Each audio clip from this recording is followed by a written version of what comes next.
Magandang umaga po, muli ang inyong lingkod, si Chef Roy. Shout out po sa inyong lahat na makakapanood ng video ito. Kumusta po kayo? Pagpapalain po kayo ng Diyos. Sa umaga ito po, mayroong babasahin ng inyong lingkod para sa inyo po. Pakinggan po ninyo at papaliwanag naman ng inyong lingkod din. Pakinggan po ninyo sa Mateo Mateo 5, 43 hanggang 44 po. Wala niya. Ayan, hindi pa ng hangin. Mateo. Ito po. Mateo 5, 43 hanggang 44. Pakinggan po ninyo. Narinig ninyong sinabi, ibigin mo ang iyong kapwa at kamuhian mo ang iyong kaaway. Ngunit ito naman ang sinasabi ko, ibigin ninyo ang inyong mga kaaway at ipanalangin ninyo ang mga umuusig sa inyo upang kayo'y maging tunay na mga anak ng inyong amang nasa langit, sapagkat pinapasikat niya ang araw sa mga mabubuti, gayon din sa masama. Nagpapaulan siya sa mga matutuwid at sa mga hindi matuwid. Yan po.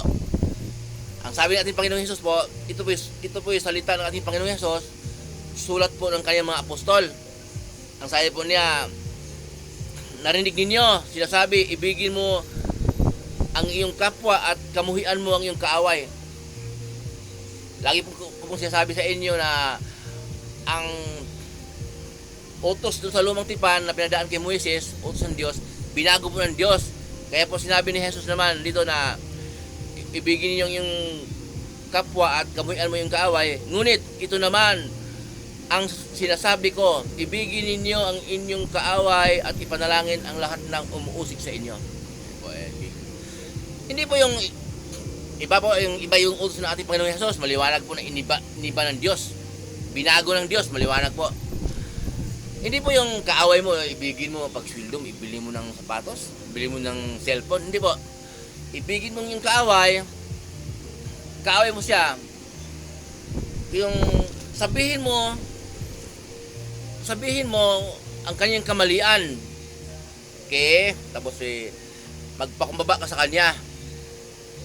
Sabihin mo nagkamali siya at ipanalangin mo. Manalangin ka sa gabi o manalangin ka pagising mo. Isama mo siya sa panalangin na ipanalangin mo siya na magiging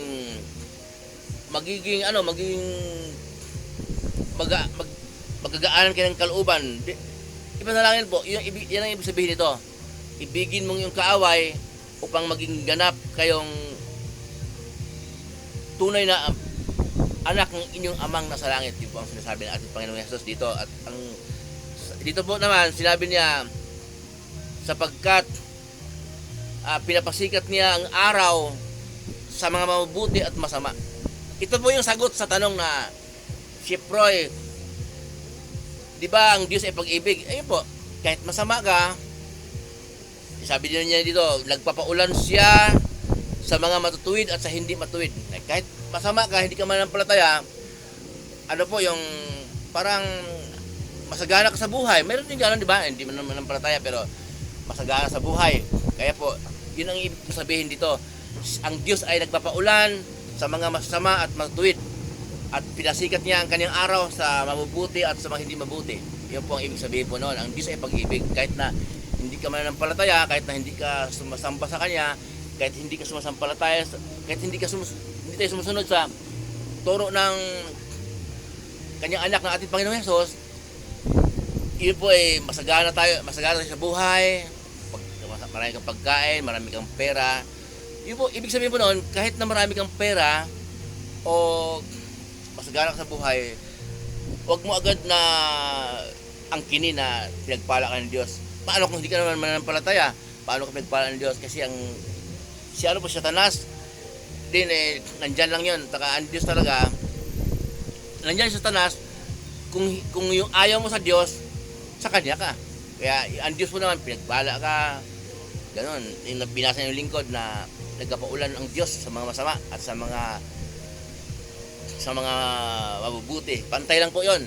tama naman kasi yung pananim mo, magkatabi tayo ng bukid. Manampalataya ka, ako hindi. Tapos, sa'yo umulan.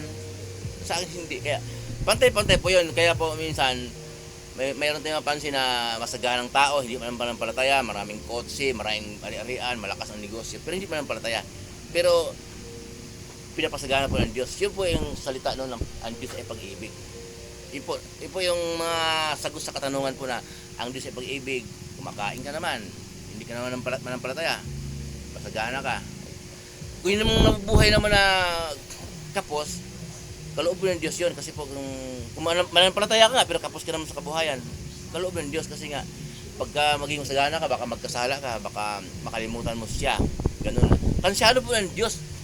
Lahat po tayo, tansyado po ng Diyos.